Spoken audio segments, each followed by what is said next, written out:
and the Minister of Youth and Sports, and we'll be knowing more about the activities of this conference and how can sports events help in boosting tourism in Egypt. And we're glad to be joined today by Mr. Samir Abbas, the tourism expert, to shed more light on this issue. Good morning, sir. Good morning. Good morning, Mr. Abbas. First of all, this is one very different event that is going to be held at a very crucial time. At a time that we're trying to boost and encourage and enforce in tourism in Egypt, comes this event, or let's say a conference or an activity. If you can shed some light on the background of that event and its importance on boosting and enforcing tourism here in Egypt. So first of all, I'm very delighted, to be your guest today, and very happy that we have new ideas, which is out of the box, as we are saying, for promoting for tourism in Egypt. For a very long time, tourism in Egypt has been introduced only as a historical tourism, which is pyramids, temples, and history, which is something which is Egypt has an advantage in. Right.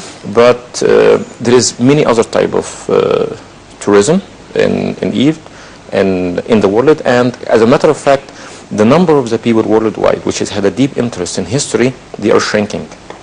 On the other hand, there is a bigger numbers, which is people who would like to have more than one type of travel experience when they visit a country.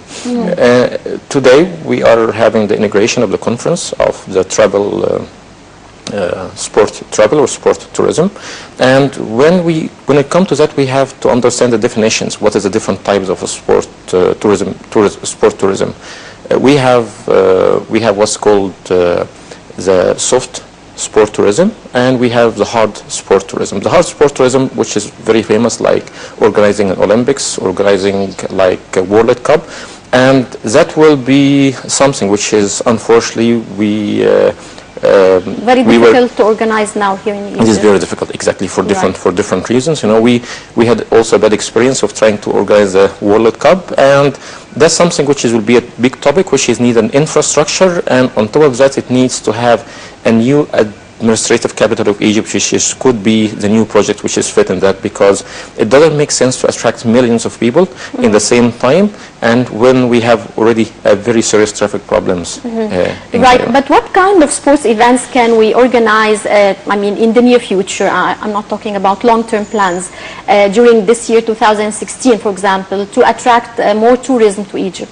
So when we think about soft tourism, we are talking about like diving, we are talking about skiing, we are talking about underwater activities in general. Right. And when we think about that, we have to look at the advantages, what Egypt has as advantages, because it doesn't make sense, for example, to design a big snow park and spend ridiculous amount of money on that. And people in Canada, for example, they can go on easily without spending so much infrastructure, and they can enjoy better snow, snow skiing. But what about tournaments and special events, not just snorkeling and diving? And are there any certain events, sports events, that we can organize to attract large numbers of tourists? I will tell you about something which is, if we work on it, we will be the only people around the world which have the advantage for promoting for this type of tourism. So have you heard about the sunken tourism in Alexandria? Not only in Alexandria, in the north coast. So in Alexandria, would you tell us more about the sunken? Okay, so the sunken antiquities, which is, for example, we have a palace known as Cleopatra Palace under the water in Alexandria Harbor. Myself, I had a personal experience of having lots of sunken treasures. Exactly. Myself, I have personal experience of diving in the Eastern Harbor. That's where I have my course in diving. Right. And my instructor, he told me that there is lots big churches under the water covered with the nets of the fishermen. It is not churches, it is like Roman and Greek buildings.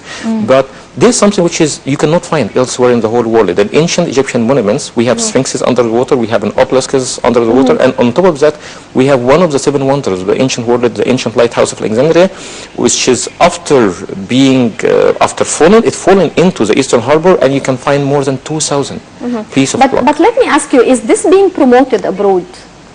These areas or these monuments under the water? I think that that's our responsibility, you know, which is as an Egyptian media, as people working in the travel business in Egypt, and on top of that, the Egyptian governments to help in promoting for that.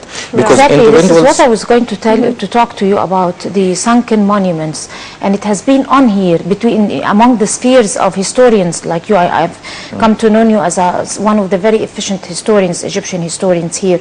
So what is your role as a historian, and as an Egyptian historian, someone who is also in the business of tourism, to be able to have some kind of correlation between promoting Egypt, the current contemporary Egypt, and the old Egypt, which is very rich? Like you have just mentioned the sunken monuments and many other types of tourism that we don't even know about. You know, think about, you know, if you promoted for an event in Egypt, you know, to come and dive and see and watch the sunken palace of Cleopatra, the sunken ancient lighthouse of Alexandria. That attracts the world media, and that is the kind of events which I'm talking about. So what I can do myself, which is I can speak in a program like that and bring this subject, you know, to the media, to the public opinion, to discuss that, and hopefully the high officials, they can come with promoting with such events. So this event today, which is the conference today, was held in Al-Maadi. And I'm afraid to say that that wasn't the right location for holding such events. So I wish if we can hold these events, for example, in Alexandria, by the Eastern Harbor, that's where the sunken antiquities are, by Sharm el-Sheikh, and that will give a very good sign for safety in Egypt, that we can have conference in Sharm el-Sheikh. So sunken monuments is not the only advantage which Egypt has. We have also sandboarding, which is skiing on the sand, and that's something which tours has been designed by different operators, and lots of people enjoying that. I'm talking about skiing on the sand, like snow skiing, but instead of doing that on the sands using special boards. Right. And you cannot imagine how much is that excited. And of course, we have more than 90% of the Egyptians land in the desert, and we have a huge sandy dunes. Would be perfect. Right, Dr. Mr. Samir Abbas, the tourism expert. Many thanks for joining us, sir, and have a good day.